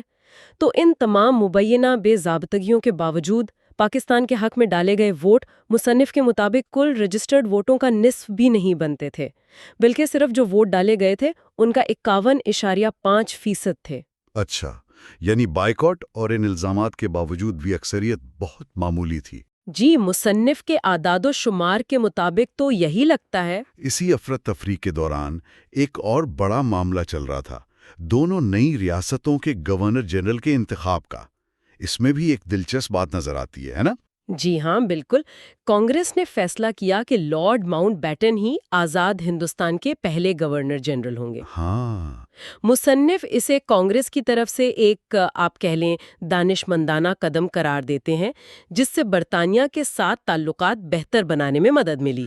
ٹھیک۔ لیکن دوسری طرف مسلم لیگ میں قائد اعظم محمد علی جناح کو پاکستان کا گورنر جنرل نامزد کیا۔ اچھا، ولی خان اس پر تبصرہ کرتے ہوئے لکھتے ہیں کہ مسلم لیگ جو ہمیشہ انگریزوں سے قربت کا دعویٰ کرتی تھی، وہ اس موقع پر ماؤنٹ بیٹن کو مشترکہ گورنر جنرل مان کر ایک خیرسگالی کا مظاہرہ کر سکتی تھی، لیکن شاید ان کے خیال میں ذاتی عہدے کو زیادہ اہمیت دی گئی۔ یہ ان کا تجزیہ ہے۔ اور پھر 11 اگست 1947 قائد اعظم کی دستور ساز اسمبلی میں وہ مشہور تقریر ہوئی جس کا حوالہ آج تک دیا جاتا ہے۔ ولی خان اسے کس نظر سے دیکھتے ہیں؟ ولی خان اس تقریر کو بہت اہم سمجھتے ہیں، لیکن ایک مختلف زاویے سے۔ وہ اسے مسلم لیگ کی طرف سے دو قومی نظریے سے عملی طور پر دستبرداری قرار دیتے ہیں۔ دستبرداری؟ کیسے؟ دیکھیے، قائد اعظم نے بہت واضح طور پر کہا کہ پاکستان میں تمام شہری، چاہے وہ ہندو ہوں، مسلمان ہوں یا کسی اور مذہب سے، برابر ہوں گے۔ ریاست کا ان کے مذہب سے کوئی لینا دینا نہیں ہوگا، اور وقت کے ساتھ یہ مذہبی شناختیں سیاسی طور پر غیر اہم ہو جائیں گی۔ جی ہاں، یہ تو تقریر کا مشہور حصہ ہے۔ تو مصنف اس پر سوال اٹھاتے ہیں کہ اگر یہی سیکولر ریاست بنانی تھی، جو کہ کانگریس اور خدائی خدمتگاروں کا بھی موقف تھا، تو پھر مذہب کے نام پر اتنی تقسیم، اتنی خون ریزی اور اتنی نفرت پھیلانے کی کیا ضرورت تھی؟ یہ ان کے نزدیک ایک بنیادی تضاد تھا۔ ایک بہت بڑا سوال ہے یہ۔ اچھا، تقسیم کے یہ سیاسی پہلو تو تھے ہی، لیکن اس کی جو انسانی قیمت تھی وہ تو ناقابل تصور حد تک زیادہ تھی۔ ولی خان اپنی کتاب میں ہجرت اور تشدد کے اس پہلو کو کیسے پیش کرتے ہیں؟ کیا گاندھی جی کی کیفیت کا بھی ذکر ہے؟ جی بالکل۔ مصنف کشمیر میں مہاتما گاندھی سے اپنی ایک ملاقات کا ذکر کرتے ہیں جو تقسیم کے فوراً بعد ہوئی۔ وہ لکھتے ہیں کہ گاندھی جی شدید رنج اور صدمے کی حالت میں تھے۔ اچھا۔ انہوں نے ولی خان سے کہا کہ ان کا مقصد صرف ہندوستان کی آزادی نہیں تھا، بلکہ ہندو مسلم اتحاد تھا، اور اس مقصد میں وہ بری طرح ناکام ہو گئے ہیں۔ انہوں نے یہاں تک کہا کہ اب انہیں 125 سال جینے کی خواہش نہیں رہی، کیونکہ ان کی زندگی کا جو مشن تھا وہ ادھورا رہ گیا۔ باچا خان جیسے ساتھیوں سے جدائی اور پورے بر صغیر میں، خاص طور پر پنجاب، بنگال، بہار اور دہلی میں جو ہولناک فسادات ہوئے، انہوں نے انہیں بالکل توڑ کر رکھ دیا تھا۔ گاندھی جی جیسے رہنما کی یہ کیفیت واقعی اس المیے کی گہرائی کو ظاہر کرتی ہے۔ کتاب میں ان فسادات کی منظر کشی کیسی ہے؟ مطلب کیا تفصیلات ہیں؟ مصنف دونوں طرف ہونے والے وحشیانہ تشدد کا ذکر کرتے ہیں۔ بہت تکلیف دہ تفصیلات ہیں۔ لٹے پٹے مہاجر قافلوں پر حملے، بڑے پیمانے پر قتل عام، لوٹ مار اور خاص طور پر عورتوں کے ساتھ ہونے والی زیادتیوں کی۔ اللہ! ولی خان بار بار یہ سوال اٹھاتے ہیں کہ یہ سب کچھ مذہب کے نام پر کیوں کیا جا رہا تھا، جبکہ آزادی اور تقسیم کا فیصلہ تو ہو چکا تھا۔ وہ اسے انسانیت کی مکمل تذلیل قرار دیتے ہیں۔ ایک اور اہم نقطہ جو کتاب اٹھاتی ہے وہ ہندوستان میں رہ جانے والے کروڑوں مسلمانوں کا ہے۔ مصنف انہیں بے میراث یا دی ڈس انہیریٹڈ ونز کہتے ہیں۔ ایسا کیوں؟ ولی خان کا موقف یہ ہے کہ مسلم لیگ کی جو سیاست تھی اس کا محور بنیادی طور پر ہندوستان کے ان صوبوں کے مسلمان تھے جہاں وہ اقلیت میں تھے۔ جی۔ لیکن جب پاکستان بنا تو قیادت، سرکاری افسران، صنعت کار، تاجر طبقے، ان کا بڑا حصہ پاکستان منتقل ہو گیا۔ ہاں، یہ تو ہوا۔ تو کروڑوں عام مسلمان وہیں ہندوستان میں رہ گئے، جہاں تقسیم کی وجہ سے جو نفرت اور شک کا ماحول پیدا ہوا تھا اس میں نہ صرف بے یار و مددگار رہ گئے بلکہ ان کی سیاسی اور معاشی حیثیت پہلے سے بھی زیادہ کمزور ہو گئیں۔ مصنف لکھتے ہیں کہ نواب اسماعیل خان جیسے چند لوگوں کو چھوڑ کر اقلیتی صوبوں کی تقریباً تمام مسلم لیگی قیادت پاکستان آ گئی۔ تو کیا ان پیچھے رہ جانے والے مسلمانوں کی حفاظت یا ان کے مستقبل کے بارے میں لیگ کی کوئی حکمت عملی تھی، کوئی منصوبہ تھا؟ مصنف کے مطابق لیگ کی ایک دلیل یہ تھی کہ پاکستان میں جو ہندو اور سکھ اقلیتیں ہیں وہ ہندوستان میں رہ جانے والے مسلمانوں کے لیے یرغمال یعنی ہاسٹیجز کا کام دیں گی، جس سے ان کی حفاظت یقینی بنے گی۔ اچھا، یہ یرغمال تھیوری۔ جی، لیکن ولی خان لکھتے ہیں کہ جب مغربی پاکستان سے تقریباً تمام ہندوؤں اور سکھوں کو نکال دیا گیا یا وہ ہجرت پر مجبور ہو گئے تو یہ تھیوری تو خود بخود ختم ہو گئی۔ ظاہر ہے۔ تو مصنف کا تاثر یہ بنتا ہے کہ اصل توجہ اقتدار حاصل کرنے اور پاکستان آنے والے مہاجرین کی آبادکاری کے نام پر جو جائیدادیں خالی ہو رہی تھیں ان پر قبضے پر مرکوز ہو گئی تھی۔ یہ ایک تلخ حقیقت کی طرف اشارہ ہے۔ اچھا، اب تقسیم کے ساتھ ہی کئی پیچیدہ مسائل اور تنازعات بھی ورثے میں ملے۔ ان میں سب سے بڑا شاید کشمیر کا مسئلہ تھا۔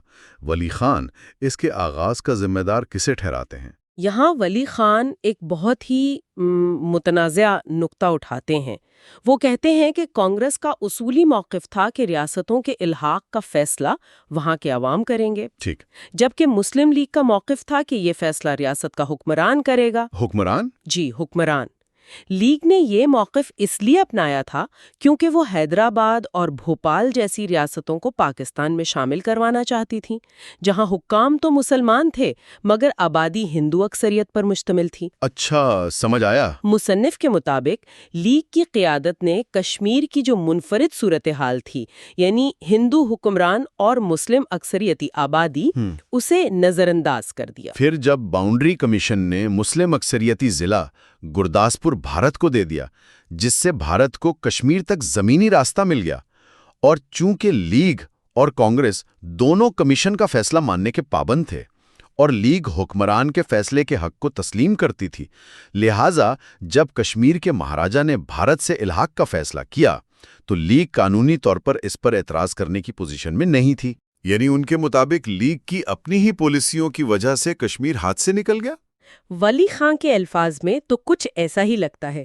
وہ کہتے ہیں کہ اس طرح لیگ نے کشمیر کا تحفہ خود بھارت کی جھولی میں ڈال دیا۔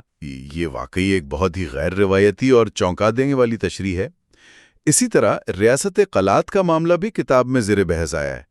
اس میں کیا خاص بات تھی؟ خان آف قلات یعنی احمد یار خان، ان کا موقف تھا کہ قلات برطانوی ہند کا حصہ نہیں تھا بلکہ معاہدات کے تحت ایک نیم خود مختار ریاست تھی جیسے نیپال تھا۔ اچھا، اور دلچسپ بات یہ ہے کہ قائد اعظم ماضی میں خان کے قانونی مشیر بھی رہ چکے تھے۔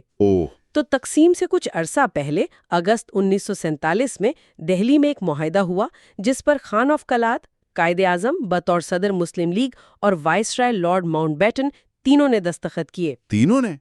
اس معاہدے میں کیا تھا؟ اس معاہدے میں قلات کو ایک آزاد خود مختار ریاست تسلیم کیا گیا جس کے دفاع، خارجہ امور اور مواصلات پر پاکستان کا کنٹرول ہونا تھا، لیکن باقی معاملات میں وہ آزاد تھی۔ اور معاہدے میں یہ شک بھی شامل تھی کہ اگر مستقبل میں پاکستان سے معاملات طے نہ پائیں تو قلات کو افغانستان کے ساتھ الحاق کا حق ہوگا۔ افغانستان سے الحاق کا حق؟ یہ تو بڑی عجیب بات ہے۔ جی، ولی خان بھی اس پر بہت حیرت کا اظہار کرتے ہیں۔ وہ کہتے ہیں کہ ایک طرف مسلم لیگ بنگال اور پنجاب جیسے بڑے صوبوں کو تقسیم کرنے پر تیار ہو گئی، اسام کا ایک ضلع لینے پر اکتفا کیا، لیکن دوسری طرف قلات جیسی ریاست کو افغانستان کے ساتھ الحاق کا آپشن دے رہی تھی۔ یہ انہیں لیگ کی پالیسی میں ایک بہت بڑا تضاد نظر آتا ہے۔ واقعی یہ سمجھنا مشکل ہے۔ اچھا، اب ذرا پاکستان کے اندرونی سیاسی چیلنجز کی طرف آتے ہیں۔ کتاب کے مطابق پاکستان بننے کے فوراً بعد پنجاب اور NWFP میں جو غیر مسلم لیگی حکومتیں تھیں ان کے ساتھ کیا سلوک کیا گیا؟ مصنف کے مطابق فروری 1947 میں جب برطانوی حکومت نے تقسیم کا عندیہ دیا تو مسلم لیگ نے ان دو صوبوں میں جہاں ان کی حکومت نہیں تھی اپنی پوزیشن مستحکم کرنے پر توجہ مرکوز کی۔ ٹھیک ہے۔ پنجاب میں سر خضر حیات ٹوانا کی یونینسٹ پارٹی کی مخلوط حکومت تھی۔ اس کے خلاف مسلم لیگ نے سول نافرمانی کی تحریک شروع کی۔ بڑے پیمانے پر مظاہرے ہوئے، احتجاج ہوئے، جن میں فرقہ وارانہ تشدد بھی شامل تھا۔ اس دباؤ کے نتیجے میں مارچ 1947 میں خضر حیات نے استعفیٰ دے دیا اور صوبے میں گورنر راج نافذ کر دیا گیا۔ اور NWFP میں وہاں تو خدائی خدمتگاروں کی واضح اکثریت اور حکومت تھی، وہاں کیا حکمت عملی اپنائی گئی؟ NWFP میں صورتحال زیادہ پیچیدہ تھی۔ ولی خان یہاں سکندر مرزا، جو بعد میں پاکستان کے صدر بھی بنے، ان کی خود نوشت سوانح عمری فرام پلاسی ٹو پاکستان کا حوالہ دیتے ہیں۔ اچھا، سکندر مرزا کی؟ جی، سکندر مرزا لکھتے ہیں کہ فروری 1947 میں قائد اعظم نے انہیں بلایا اور کہا کہ پاکستان کا قیام یقینی بنانے کے لیے NWFP اور اس سے ملے ہوئے قبائلی علاقوں میں سنگین گڑبڑ یعنی سیریس ٹربل پیدا کرنا بہت ضروری ہے، ورنہ انگریز ہندوستان کا کنٹرول کانگریس کو دے دیں گے۔ سنگین گڑبڑ کیا مطلب؟ قائد اعظم نے مبینہ طور پر سکندر مرزا کو مشورہ دیا کہ وہ سرکاری ملازمت سے استعفیٰ دے کر قبائلی علاقے میں جائیں اور وہاں جہاد منظم کریں۔ جہاد ایک منتخب حکومت کے خلاف؟ کتاب میں یہی لکھا ہے۔ سکندر مرزا نے اس کام کے لیے 1 کروڑ روپے کا تخمینہ لگایا، جس کی ابتدائی فنڈنگ نواب آف بھوپال نے فراہم کی۔ 1 کروڑ روپے؟ جی، ولی خان کے مطابق یہ منصوبہ بعد میں اس وقت ترک کر دیا گیا جب پاکستان کا بننا تقریباً یقینی نظر آنے لگا۔ اچھا۔ ہراس پھیلانے اور سرکاری افسران کی ملی بھگت سے ڈاکٹر خان صاحب کی منتخب وزارت کو غیر مستحکم کرنے اور بدنام کرنے کی کوششوں کا بھی تفصیل سے ذکر کرتے ہیں۔ یہ تو بہت سنگین الزامات ہیں جو منتخب حکومتوں کے خلاف طاقت کے استعمال کی طرف اشارہ کرتے ہیں۔ اچھا، ایک اور پہلو جس پر کتاب روشنی ڈالتی ہے وہ نئی ریاست پاکستان میں برطانوی اثر و رسوخ کا ہے۔ کیا آزادی واقعی مکمل تھی مصنف کے مطابق؟ ولی خان کا نقطہ نظر تو یہی ہے کہ آزادی کے باوجود کم از کم ابتدائی سالوں میں برطانوی اثر و رسوخ بہت زیادہ تھا۔ کس طرح؟ وہ نشاندہی کرتے ہیں کہ پاکستان کی تینوں مسلح افواج، بری، بحری، فضائی، ان کے پہلے سربراہان انگریز تھے۔ صوبوں کے گورنر سوائے سندھ کے سب انگریز تھے۔ مرکزی حکومت میں کئی اہم سیکرٹریوں کے عہدوں پر انگریز افسران فائز تھے۔ یعنی کلیدی عہدوں پر؟ جی بالکل، خاص طور پر WNFP میں governor sir George Cunningham, chief secretary اور انسپیکٹر جنرل آف پولیس سب انگریز تھے۔ یہاں تک کہ قبائلی علاقوں کے ساتھ پاکستان کے جو نئے معاہدے ہوئے وہ بھی انگریز گورنر کے ذریعے ہی طے پائے۔ تو پھر حقیقی اقتدار کس کے پاس تھا؟ ولی خان یہی سوال اٹھاتے ہیں۔ وہ سکندر مرزا کا بھی حوالہ دیتے ہیں جنہوں نے ان برطانوی افسران، خاص طور پر میجر ولیم براؤن کے کردار کی تعریف کی جنہوں نے گلگت ایجنسی اور سکردو کو پاکستان میں شامل کروانے میں مدد دی۔ اور خود مسلم لیگ کی پالیسیوں میں جو تضادات پائے جاتے تھے، کیا کتاب اس پر بھی بات کرتی ہے؟ جی بالکل، ولی خان کئی مثالیں دیتے ہیں۔ مثلاً ایک طرف پیر آف مانکی شریف جیسے مذہبی رہنماؤں کو خط لکھ کر یقین دلایا گیا کہ پاکستان میں اسلامی شریعت نافذ کی جائے گی۔ جی ہاں، یہ تو مشہور خط ہے۔ تو دوسری طرف سکندر مرزا جیسی شخصیت سے گفتگو میں ایک جدید سیکولر ریاست کے قیام کا عزم ظاہر کیا گیا۔ پھر ایک ہندو رہنما جوگندر ناتھ منڈل، انہیں پاکستان کا پہلا وزیر قانون مقرر کرنا، جو بظاہر ایک اسلامی ریاست کے تصور سے مطابقت نہیں رکھتا تھا۔ ہاں، یہ بھی ایک نکتہ ہے۔ اور سب سے بڑھ کر 2 قومی نظریے کی بنیاد پر ملک کا قیام، اور پھر 11 اگست کی تقریر میں اس نظریے سے عملی طور پر انحراف کر لینا۔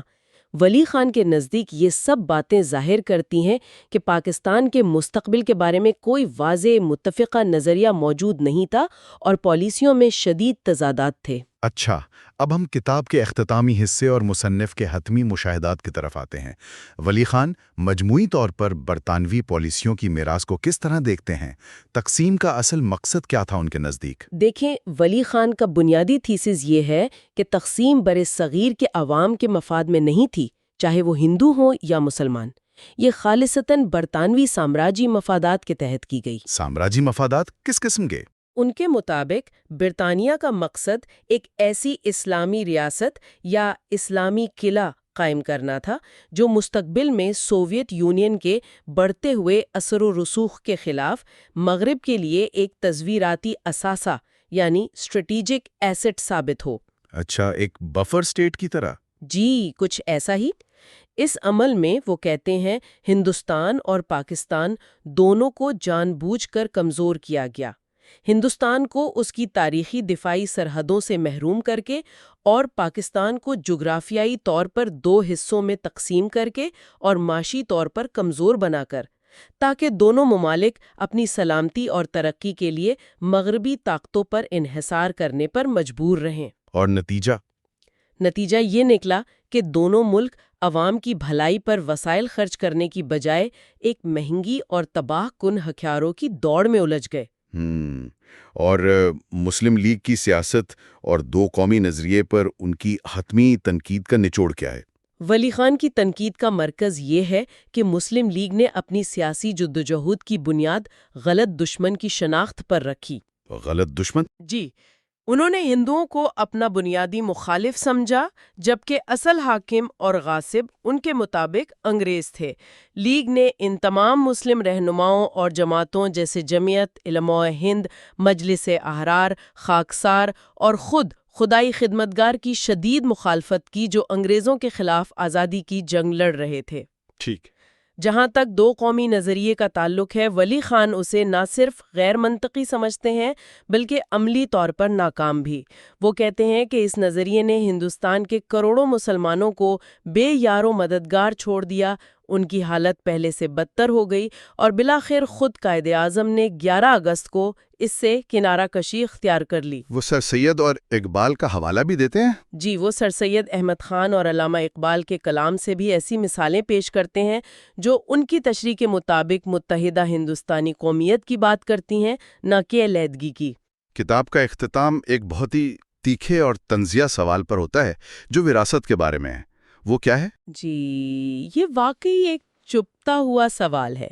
ولی خان لکھتے ہیں کہ جب خدائی خدمتگار اور دیگر قوم پرست مسلمان کانگریس کے ساتھ مل کر ہندوستان کی آزادی کے لیے انگریزوں سے لڑ رہے تھے، جیلیں بھگت رہے تھے، قربانیاں دے رہے تھے، تو مسلم لیگ کے رہنما انہیں ہندوؤں کا ایجنٹ اور کافروں کا ساتھی قرار دیتے تھے۔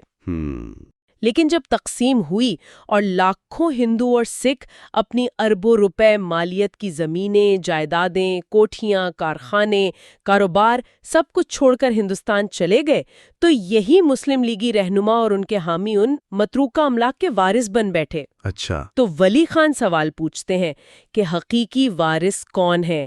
وہ جنہوں نے آزادی کے لیے جدوجہد کی اور اپنا سب کچھ لٹایا، یا وہ جنہوں نے دوسروں کی چھوڑی ہوئی دولت پر قبضے جما لیے؟ یہ تو بہت گہرا طنز ہے۔ تو خلاصہ یہ ہے کہ خان عبد الولی خان کی حقائق ہیں کہ یہ آخری ابواب پاکستان کے قیام اور اس کے ابتدائی سالوں کی ایک ایسی تصویر پیش کرتے ہیں جو تضادات سے بھری ہے۔ بیرونی طاقتوں کے کھیل، سیاسی مصلحتیں اور ان دعووں کے بالکل برعکس نتائج جن کی بنیاد پر یہ ملک حاصل کیا گیا تھا۔ بالکل، کتاب کا مرکزی پیغام یہی معلوم ہوتا ہے کہ تاریخ کو صرف سرکاری یا غالب بیانیے کی روشنی میں نہیں پڑھنا چاہیے۔